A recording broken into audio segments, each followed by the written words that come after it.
हे बिल भरायचंय तुला.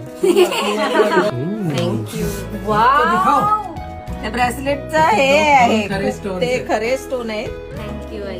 किती 22 की 18 ते सांग. ते घाल ना. असं बोल. ते आता दुसरं पप्पांचं. हे माझा मेसेज आहे नाही माझा मेसेज हा बस. आणि तो मराठी आणि मराठी मराठी आहे मराठी. दीपिका, वाढदिवसाच्या खूप खूप शुभेच्छा. 10 वर्षापूर्वी तू उंबरठ्यावरील माप ओलांडून या घरात आलीस आणि मुलगी म्हणून माझ्या मनात शिरलीस. तू माझ्या जीवनातील मुलीची कमी भरून काढलीस.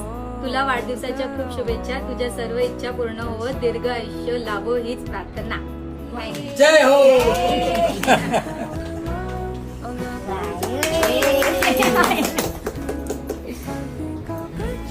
बापरे, हे तर पप्पांनी दिले.